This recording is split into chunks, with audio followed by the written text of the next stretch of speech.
oh, I took your advice. I bought a house. I'm going to make some money. I said, at the top of the frickin' market? Don't listen to your stupid real estate agent who tells you that, oh, the price of real estate always goes up, because it doesn't. When I hear people coming up to me and say, oh, the price of real estate going up and they're jumping in to buy real estate right now, I don't say anything. And the reason is that people are just getting into the hype. All this credit, it's actually debt, credit and debt, pumping into this economy, trying to prevent this crash.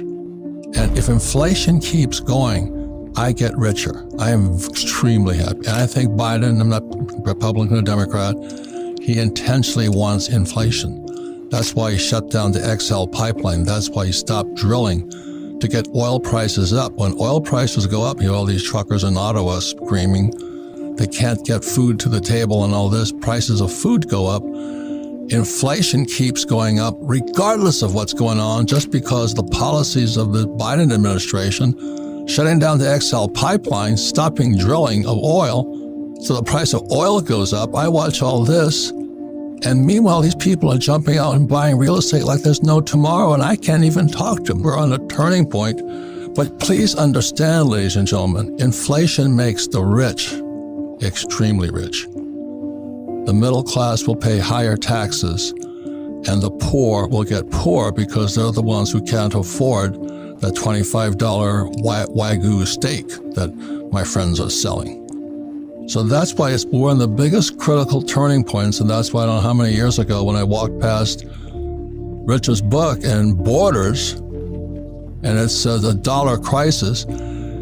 If you understand what's going on, the problem is the U.S. dollar. Because in 1944, it stopped being money. It just became the reserve currency of the world. And in 71, Nixon took the dollar off the gold standard. We're being set up right now, one of the biggest changes in world history. And it's, oh, I bought a property. What do you think? I can't even talk to him, because this, to me, is 2007 all over again, and then the repo market collapsed. 2008, the market collapsed, and back in 2008, this guy named Bernanke, I believe it was, could print money. And this is where we are today. You've got to wake up, ladies and gentlemen, because otherwise you're just this stupid little hog just driving to slaughter. So America is we're at, not just America, we're one of the biggest turning points in world history. And like, there was Rockefeller, one of those guys said is, when shoeshine boys are giving you stock tips, time to get out. And I was in Safeway the other night, and these people are coming up to me, I did what you said, I did what you said, I bought a rental property. And I came back home and I said to Kim, time to sell.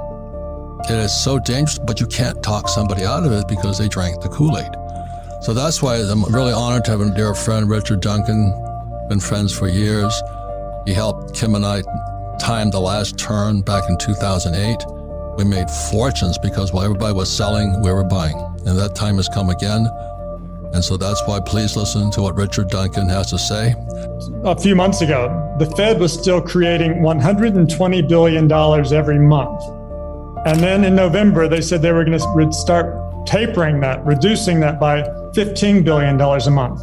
But the very next month in December, they said they're going to double that and reduce it by $30 billion a month. And that meant that it's going to come to a complete stop. The money printing is going to end totally early next month. No more printing next month. No more printing. And then the real blow came because in early January, they started letting it be known that they were planning to do the opposite. Instead of printing a lot of money through quantitative easing, they're going to start destroying a lot of money through quantitative tightening. Now, when they print money, that pushes asset prices up. When they destroy money, that tends to make asset prices fall. And when the stock market heard that, they freaked out. How do they destroy money? Well, they destroy money because when they print money, they buy bonds with that money. And normally, when the bonds mature, they just roll them over and buy a similar kind of bond. But they destroy money by essentially selling those bonds. And when the Fed, what happens is the bonds mature and the Fed doesn't roll them over. Someone else has to buy the bond. So the Fed gets its money back. And when the Fed gets money back, that money just evaporates. The Fed doesn't need to keep any money because it can make all the money it wants anytime it wants to. So it's a bit complicated to explain in just a few sentences, but the bottom line is it's the opposite of quantitative easing. Quantitative tightening destroys money, and that tends to make stock prices fall. And we're about to get a heavy dose of quantitative tightening coming into effect within the next couple of months. And it's going to make it harder and harder for mom and pop to go buy that house they're going to flip. And isn't that going to drive inflation through the roof? Well, they think the opposite. When they, instead of printing money, that's the thing that normally causes inflation. It stimulates the economy, it creates growth. But when they destroy the money, that tends to make asset prices fall, like stocks and property. So people are less rich, so they spend less money. And if they spend less money, then prices tend to fall.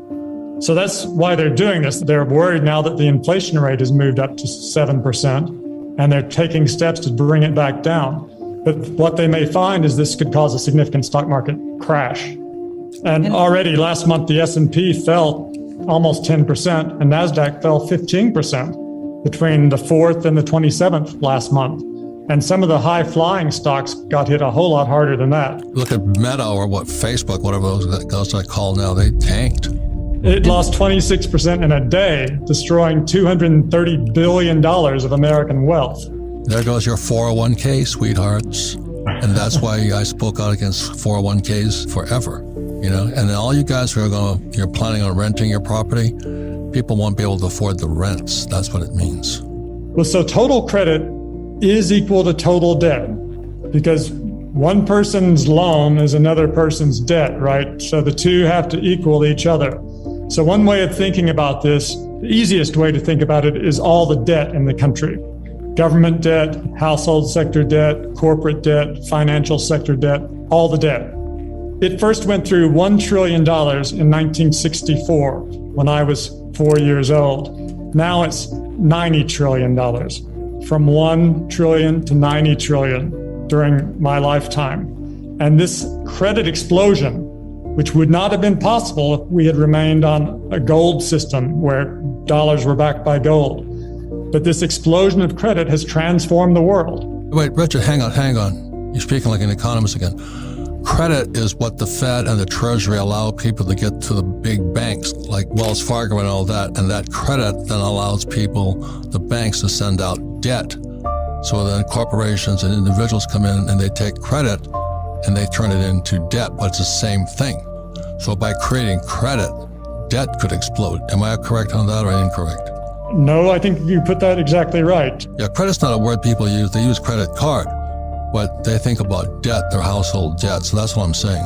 We don't teach economists. We teach everyday mom and pop who is trying to speculate on their 401k or their house. The reason I tend to use credit is because I say this system that we have now is not capitalism, it's creditism. Yes. Creditism sounds better than debtism. I tried that. Creditism works better. Yeah, Capitalism to creditism. Because credit growth drives economic growth now. We're dependent on it. Yeah, what Richard is saying is the way America grew was because we produced products. Now we don't produce products, they create credit or debt. Am I correct on that one? That's right. Instead of our economy being driven by investment and savings as it used to be, it's now driven by credit creation and consumption, and more credit creation and consumption. And that's been great. The problem is it requires credit growth to survive. If credit contracts, we have a depression. And that has made us dependent now on government borrowing and government spending to keep us out of depression. So if you're going to buy, I don't know how many people, I took your advice. I bought a house. I'm going to make some money. I said, at the top of the frickin' market? And what about all these guys in this 401ks? 401ks came into existence in 1974. It was called ERISA. And I've been speaking out against 401ks because I will get censored with this one. But 401ks are like a condom. It gives you a false sense of security where you're being screwed. Do you know what I mean? And if this market crashes, when they raise these interest rates, if they do, your 401k turns to 201k. Just as you get ready to retire, all you old guys like me, hear what I'm saying? If they raise interest rates because they're going to stop inflation, your 401k may be toast. I'm not saying it's going to happen, or if you're a millennial and you got mom and dad who are living in la la land with their 2 401ks, you might be in serious trouble.